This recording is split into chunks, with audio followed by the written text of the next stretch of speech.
And look at this. We're back in the San Francisco studio. 49ers Intel combined with the first half of the preview. We're going to take a look at Jalen Hurts and that Philadelphia offense and how it matches up against the 49ers defense. Welcome in. A lot of information to share with you. I was at the facility today. The 49ers held their first official practice of Philadelphia week. No pads on today. The 49ers coming off of the mini bye. They'll probably don pads tomorrow. That's going to be their toughest practice of the week. Everything is moved up a little bit schedule-wise. They're practicing earlier rather than later because they want to get out of town on Friday to head out to Philadelphia. Get accustomed to the time zone. Although it's not an early body clock start in Philadelphia. This game is kicking off at 4:25 p.m. Eastern time. That's 1:25 p.m. Pacific time on Sunday. So the 49ers trying to get locked, loaded, and ready to go. I have all the news. I have maybe a little bit of a food discussion. Maybe the food discussion will come later. I want recommendations for dinner. I do have an SF shot of the day. It's Bernal Heights today. Flew up over Bernal Heights. That's a San Francisco shot if I've ever seen one. Isn't that cool? Let me know if we should make this a regular feature because this city it's so photogenic. I figured that I was driving by Bernal Heights. Well, why don't we take a look at it and just kind of fly up the backside of that hill? Have all the joggers, the people there taking their selfie and see the Mission and all of San Francisco. Speaking of the Mission, San Francisco has a Liberty Bell too. Philadelphia's got one. San Francisco has a Liberty Bell. I know I talked about it in the Christian McCaffrey video. This is actually a replica of Mexico's Liberty Bell that was sounded in the town of Dolores in Mexico. So now it's in Dolores Park in San Francisco to call the people to arms against the Spanish in 1810. That Liberty Bell doesn't have a crack in it. San Francisco's inherently, I think, a little bit better than Philadelphia's. Doesn't have a crack in it. Just legit. Facts are facts. Rules are rules. That's all we could deal with here. The 49ers and the Eagles. We're going to talk Jalen Hurts and that Philadelphia offense against the 49ers defense. That's the focus of the preview today. And Philadelphia, I mean, these guys, they're top 5 across the board offensively. It's the defense that hasn't been as great for the Philadelphia Eagles this year. The defense just a little bit above average, below average in one key component. But as you could see, the offense, pass and run, number 4 across the board. That being said, Jalen Hurts has given the ball away 14 times this season, either by interception or through fumble. And he's also been sacked 29 times. So it's not like this Philadelphia offense has gone without giving up negative plays. And that is despite the fact that they might be the best offensive line that the 49ers will face this season. That's what Nick Bosa thought. He said it today. Obviously, Lane Johnson at right tackle, Jason Kelce at center. And then you move over to the left tackle position. You have Jordan Mailata, the former rugby player, one of the strongest players in the National Football League. It's going to be mainly Bosa working against Lane Johnson at right tackle and Chase Young working against Mailata at left tackle. Last year, Philadelphia undoubtedly won the battle up front, but Nick Bosa also suffered a freak injury on the sideline during that game when he wasn't even playing. It was a special teams play, and a gunner from Philadelphia committed a personal foul, and it wasn't going after Bosa, but Bosa was getting ready to jog out onto the field as a defender, and I think he got spiked in the calf. So Nick Bosa, I don't think, played that game last year at 100%. We saw Jalen Hurts kind of overpower him for a couple seconds. It looked like Bosa would have a safety, right? But Hurts, we all know about his ability to squat 600 pounds, was able to drag Bosa out of the end zone to avoid what looked like initially it would have been a safety. I think the 49ers defensive line has something to prove this year. And it's not just Bosa and not just Chase Young. It's Javon Hargrave. And the 49ers can hope Eric Armstead. But Eric Armstead missed practice today with a foot injury. So this is obviously something to note, at least for now.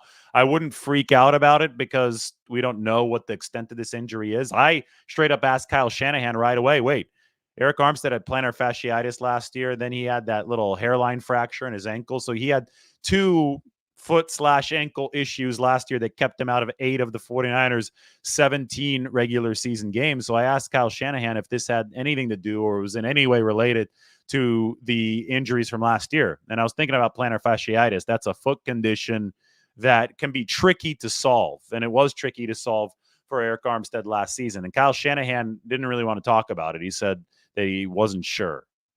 So if Eric Armstead is not back out at practice on Thursday, there's a real chance that he's going to miss this game. And he's been, I mean, before you discount that, Eric Armstead has been absolutely awesome. This is over the past 3 weeks since the 49ers bye week. These are NFL edge rusher or NFL defensive tackles and their pass rushing productivity scores. Eric Armstead is at the top of the list. Aaron Donald is number 3. Eric Armstead had 13 pressures against the Tampa Bay Buccaneers. He wreaked more havoc against Seattle on Thursday night. He's playing as an absolutely elite pass rusher in the middle. He's next to Javon Hargrave, who I think has ticked back up to where he was last year with Philadelphia. We talked to Hargrave today, and he said that he still feels he has another gear left in the tank. So you've got Hargrave and Armstead on the inside. That's as good of a combination as any to challenge what Philadelphia is bringing inside, which starts with Kelsey, obviously, at that center position. But then you have Bosa and Chase Young on the edges to work against Mailata and on the right side, Lane Johnson. So this is a titanic matchup. Again, Nick Bosa put it best. Probably the best O-line we'll face is what Nick Bosa said. But this is as good as it gets in the trenches. This is one that you should really enjoy. Despite all of that, Jalen Hurts is still giving up the football this year.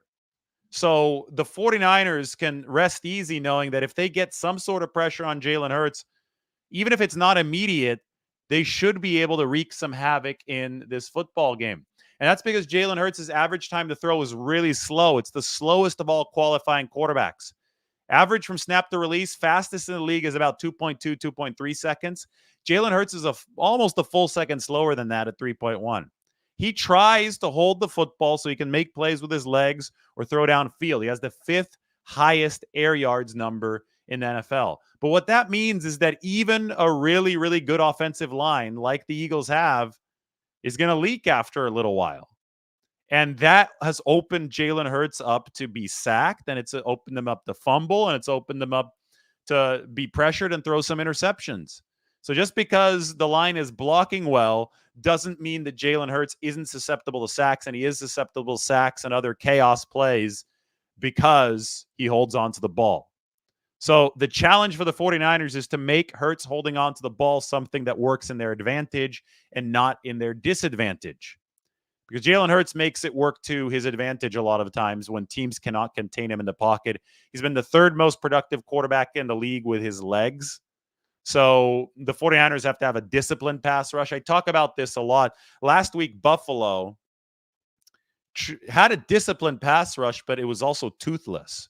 They said, okay, we're just not going to rush all that hard. We're going to make sure that we set a perimeter and we'll contain Jalen Hurts in the pocket. But that ended up being, a chicken that runs in the middle of the road is going to get run over. You got to pick your side. You can't try to half-ass it and be like, okay, we're going to prevent Jalen Hurts from getting out of the pocket by not rushing him that hard. And this is going to end up well. It didn't end up well for the Buffalo Bills. You still have to pass rush hard. You cannot let your pass rush get neutered by the fact that Jalen Hurts is dangerous with his legs. So I think the 49ers are going to be coming at him hard from the edges. I think they're going to be rushing hard from the interior. They really hope that Eric Armstead is available because he's valuable in so many ways. I mean, he's 6'8". He's got that wingspan. He's got the ability to get his hands up on that interior rush. Even if he's not cleanly beating his blocker, he can choke off throwing lanes. I mean, there was an interception, Charvarius Ward, early this season, week 1 against Pittsburgh, where Eric Armstead just got his big paw up there in Kenny Pickett's eyes, like right in the face mask, right? And he wasn't touching him, but the hand was there. The wingspan was there. The reach was blocking his vision, and it turned into an easy interception on the back end for Charvarius Ward. So you want chaos plays if you're the 49ers. And if you have Eric Armstead, you have a much higher chance of generating a chaos play. Now, a lot of it's going to be dependent on what the 49ers back end does, because they're two blue chippers for Philadelphia out wide, Devontae Smith and A.J. Brown. Kyle Shanahan cannot be afraid to throw that red challenge flag if there is a big play early in this game that might swing it in Philadelphia's favor that he thinks isn't a certain catch for Philadelphia. Now, that's an oddly specific thing for me to say, but the reason I say it is because last year I thought that maybe the determining play of the game was when Kyle Shanahan didn't challenge what actually was not a catch from Devontae Smith on 4th and 6. And it gave Philadelphia a goal line possession. They scored a touchdown. The 49ers were behind the 8 ball. Hassan Reddick pinned his ears back because Philly had a lead. He injured Brock Purdy. Everything went to hell for the 49ers. If Shanahan challenges that play, well, then the 49ers get the ball. Philadelphia doesn't score. San Francisco has it near midfield. They potentially take a lead. And with a lead, Hassan Reddick is rushing a little bit differently, right? If it's a deficit for him and a lead for the 49ers. Anyway, defense and offense are all tied together. And last year, A.J. Brown and Devontae Smith didn't do much against Charvarius Ward and Deommodore Lenoir, the 49ers' top 2 cornerbacks. Ward and Lenoir allowed only 2 catches for 16 yards against Philadelphia. So if they continue to cover as well as they did last year in this matchup, that's going to buy the 49ers pass rush time to work against the best O-line that they have faced this season and probably will face this season. Rush and coverage have to tie together. Now, Jimmy Ward is the one that was in coverage on that big Devontae Smith play last year that wasn't actually a catch, but technically was ruled one. Jimmy Ward obviously is no longer with the 49ers. He's in Houston. So Deommodore Lenoir is probably going to have to be covering such concepts. And they're going to be punches that Philadelphia lands. The 49ers, I don't think they're going to snuff them out totally. I think the 49ers do have a chance to earn a commanding win in Philadelphia. I think they're that good this year. I think that they're on a tier above everybody else when they are healthy. But we know that this won't be easy. We know that Philly's going to be fired up as well. The 49ers have to parlay the freshness that they have with a little extra rest coming from the Thursday game to blanket Philly on the back end and set the table for the pass rush, which is going to need every bit of the table set for it because they're going up against an elite offensive line. What a litmus test this is going to be for the 49ers D-line. I mean, we talk about the fact that these guys are performing better than any defensive line under Kyle Shanahan and John Lynch. I compared it to the 2019 prime there in the bottom row. The past 3 weeks, ever since picking up Chase Young, the 49ers have their highest pressure rate of the Shanahan era, 45.4%. They're averaging 5 sacks a game, which is their biggest output of the Shanahan era. In 2019, when Dee Ford was healthy, it was 4 sacks a game, and that seemed like a lot. They're generating over 10 expected points per game through sacks alone, which is absolutely phenomenal. Last year, Philly led the league at about 7 in this category, just like the 2019 49ers.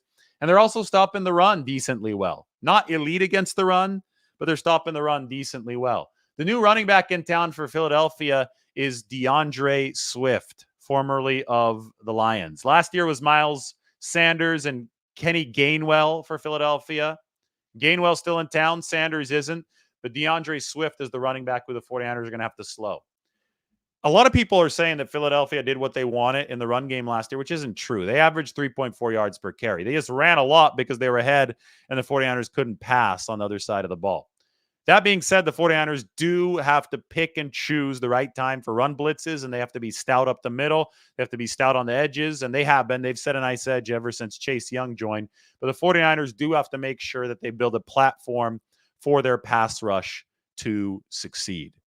And that is going to start with stopping the run. Because then, once you stop the run, and if you can contain Jalen Hurts in the pocket, it's going to take a whole heck of a lot of discipline to do that. His slow time to throw means that you could start getting some sacks. And it wouldn't just be starting for the 49ers. They've been getting sacks. Again, this pass rush has looked so damn good over its past 3 games, just in time to head into Philadelphia and try to exact some revenge for what happened last season. Got one more graphic here 49ers defense. The right column is where they've been weeks 10 to 12. This is a top 3 unit. So it's a top 3 unit against the Philadelphia offense that is a top 4 unit. Top 3 against top 4, bring it on. What a matchup this is going to be. From the back end to the front end to the linebackers, Fred Warner was talking today in the locker room, to the defector, Javon Hargrave, defected from Philadelphia, signed with the 49ers, might have tipped the balance of power in San Francisco's favor. It is all compelling stuff. So why don't we turn this to a 49ers Q&A. How's everybody doing? I'm excited to answer your questions. Gabriel says the 49ers need to put a serious beat down on for 60 minutes to soften up the Eagles for the Cowboys to win. It is possible that the 49ers will be in that 1 seed 2 games from now. But they have to beat Philly first. And then maybe Philly's a little bit demoralized. Philly's been living by the edge of their seat here over this entire season. The point differential isn't that big for a 10-1 team. They've won a lot of close games. The 49ers are the first team that's clearly more talented than them that they're playing, because the 49ers have that type of roster.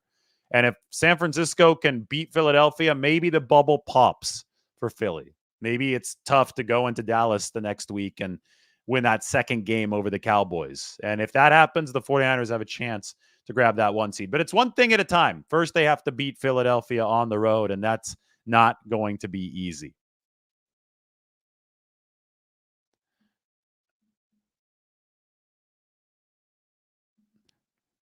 I think Javon Kinlaw has been playing solid football this year. I think that there have been some rough spots. I remember the game against Cleveland. He was firing into the wrong gap. He wasn't really – he was just trying to get penetration off the line of scrimmage, and he was vulnerable to the run game. I think that there's been more discipline showed by Javon Kinlaw as this season has gone along. He's good for a couple pressures a game, which is awesome for a rotational defensive tackle. So he's a force there in the middle. He's hard to deal with. He helps wear down opposing offenses. He's not going to be the star like Javon Hargrave or Eric Armstead with those 13 pressures, but he has been a good supplementary weapon for the 49ers. And in my article this week that's going to be coming out on Friday morning, you'll hear from Javon Kinlaw. I actually talked to him today in the 49ers locker room.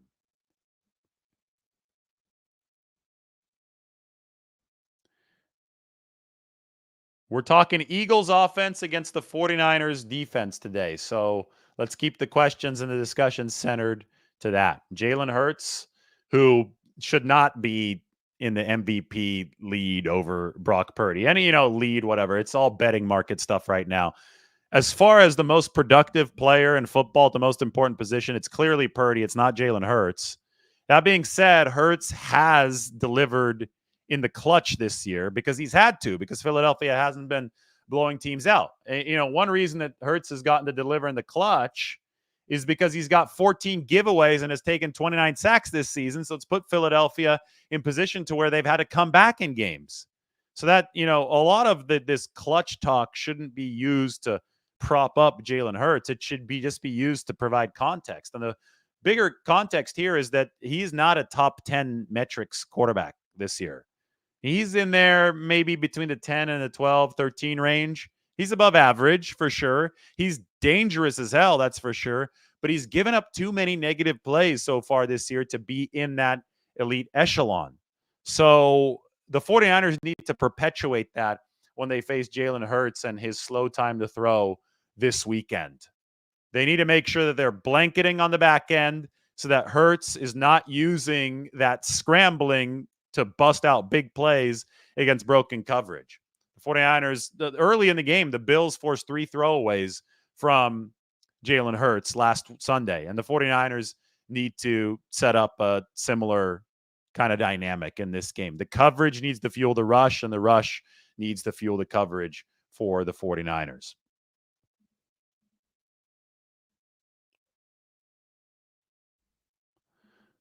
The 49ers historically haven't been great against mobile quarterbacks, but they haven't been terrible either. It's a little bit blown out of proportion. Their EPA against mobile QBs over the last few years under this, defensive regime, so to speak, is around number 12 to 14. So they're a little bit above average.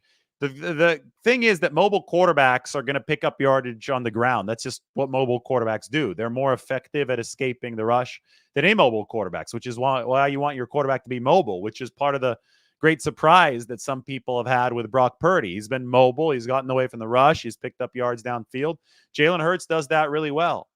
And obviously, he runs that quarterback sneak really well. If anybody's wondering about how the 49ers are going to fight the brotherly shove, they want to stay out of 3rd and 4th and 1 because nobody has shown the ability to stop the brotherly shove on a level that's beyond just some kind of aberration, right?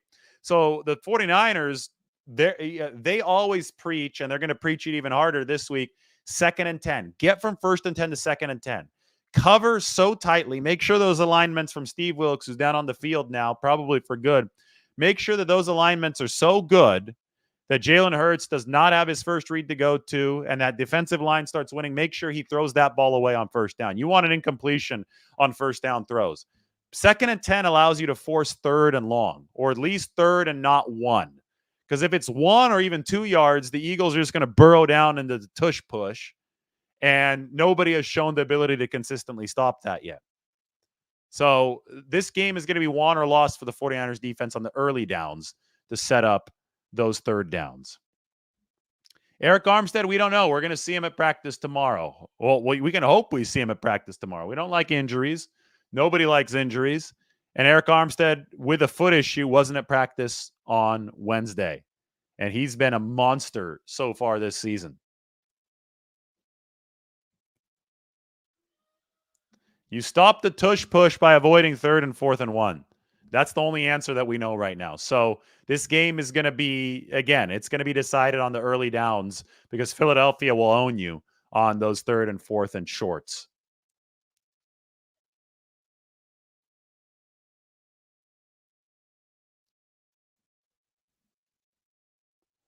Armstead is a beast. I mean, Armstead has been getting after it this year. 13 pressures in one game for a defensive tackle is absolutely insane. The 49ers D lineman in that film room really, really enjoyed that when it happened.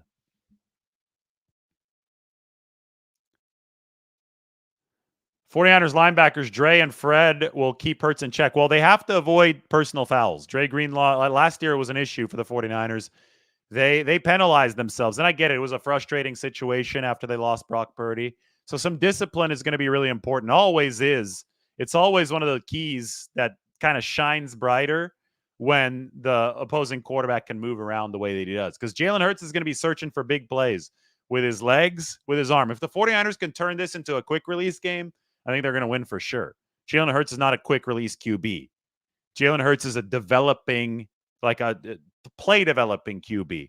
He's a guy that likes to move. Again, the average time from snap to release for Jalen Hurts is not fast, 3.1 seconds. So puts a whole lot of strain on the 49ers defense, but it also gives them some boom or bust potential because Hurts has those giveaways and has taken those sacks this season above league average in a bad way in both of those regards.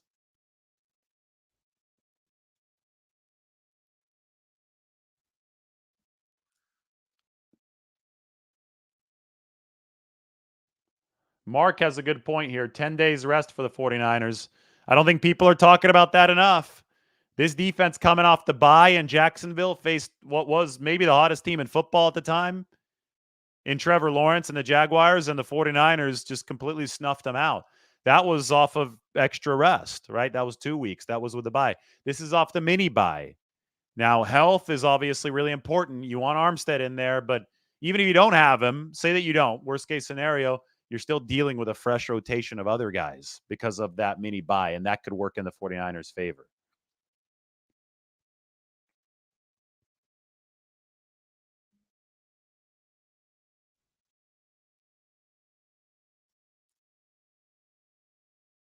How do I feel if Kevin Givens and or Kalia Davis have to play in Eric's stead?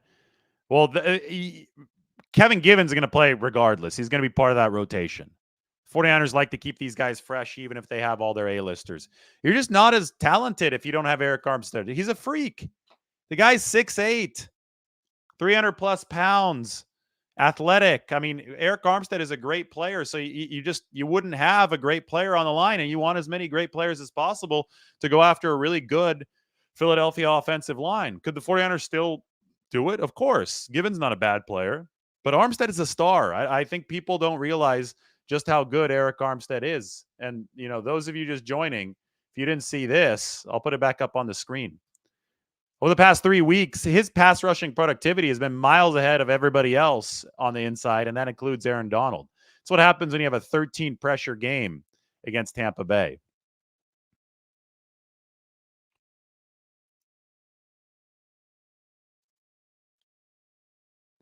He's got a good football IQ. That's true. Good football IQ, massive size. It was only the casuals who didn't understand how good Eric Armstead was, and I think that maybe they're finally realizing it now. But he is at the top of the game. He's a better pass rusher now than DeForest Buckner. That's that's a development. We had always talked about Eric Armstead being that versatile piece that can move outside to inside and stop the run, and he was instrumental in turning the 49ers into the number one run defense in 2021. That was all Eric Armstead, moving from the outside to the inside.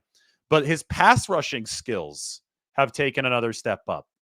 And that, to me, that you look at that and you're like, wow, we knew that Javon Hargrave was a better pass rusher than DeForest Buckner. But if Eric Armstead can be giving you better pass rushing metrics than somebody like Buckner, you've just grabbed a lottery ticket on the inside, because you have Chase Young and Nick Bosa on the outside. Like I said, most talented defensive line in 49ers history. They're going well equipped into Philadelphia.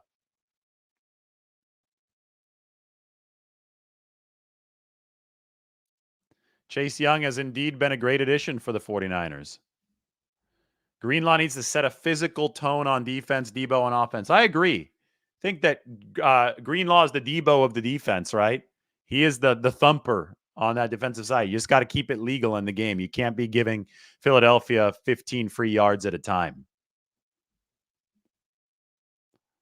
Lane Johnson's going to play, and I don't know if they're going to call a false start on him. That got kind of ridiculous last year. I'm sure the 49ers will be lobbying the officials as much as possible, but you're in Philadelphia, and you can't count on that breaking in your favor. That's all I have to say. I'm not going to be here complaining about refereeing. I know the fans are going to do that, but it is something that we've all noticed, right? Lane Johnson is pushing it to the very, very edge with his starts, maybe false starts. And the 49ers are going to want to make sure that that's adjudicated in fairness toward them. What should be for dinner? That's the question. What should be for dinner? You let me know. We'll feature it. Maybe I'll go to Yamo, which is this really cool Burmese spot, little hole in the wall, cash only, right off of Mission Street on 18th. You kind of eat there right at the bar of the kitchen. That's really cool. Could go to a dumpling spot. I could go get a burrito again at Taqueria Cancun, although I've had Mexican food now for several straight meals, including a great breakfast burrito at SFO this morning at the Lark Creek Grill at SFO. The breakfast burritos are awesome. I could go to Delfina, get a pizza. I'm a little jet lagged, so I'd rather get to bed a little bit earlier. So going to have to go check out the food options here in a bit. They served us tacos at the 49ers facility today. That's why I'm, it's been many straight meals of Mexican food.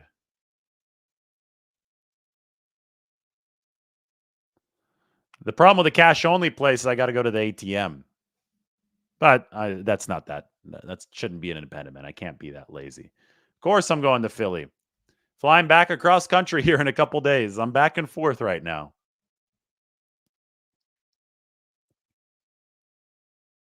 Steak and potatoes. Nah, I think I'll skip that today. Did Chase Young sack Jalen Hurts already this year when Washington played Philadelphia? I'm going to have to go watch that tape. Yeah, he did. He did. I played the Chase Young tape when the 49ers acquired him, and one of the plays was a sack of Jalen Hurts. So, yes. Wouldn't be the first time that he sacked him this year, if he does get him again on Sunday. Chase has been having a great year. The people that were saying that he wasn't playing all that well, I'm like, are you crazy? He's been a top 5 pass rusher, edge rusher, even with Washington. And with the 49ers, it's just continued. So, boy, the 49ers I mean, I want to say diamond in the rough, but you can't say diamond in the rough because it's Chase Young. A big name, former defensive rookie of the year, teammates with Nick Bosa at Ohio State, teammates now with the 49ers. They are heading into Philadelphia with talent. They're heading into Philadelphia with a pass rush that is, the way they've been performing weeks 10 to 12, that would be one of the best pass rushes in NFL history. So the 49ers are locked, loaded, ready to go as they get to face one of the best offensive lines in the league. Bosa said probably the best O-line we'll face. Jalen Hurts has been prone to some mistakes. The 49ers have taken the ball away about as well as any other defense in the NFL. Here's their chance to do it again. And they're going to have to do that so that they neutralize one of the more dangerous QBs in the game, and that is Jalen Hurts. That's 49ers intel for today. Eric Armstead missed practice with a foot injury.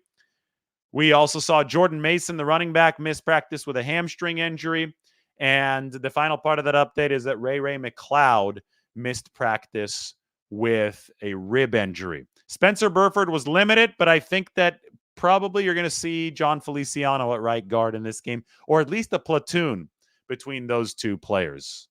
We'll see. And I'm going to talk more about that in the offensive version of this when we talk 49ers offense against the Philadelphia defense. That will be the next part of 49ers Intel. So hit that alarm bell, subscribe to the channel, and we will talk to you all very soon. And you better stay tuned. What's for dinner? I'm going somewhere good here in San Francisco. Still thinking about it, but of course, it will be featured. All right, everybody, thanks for joining. We'll talk to you very soon.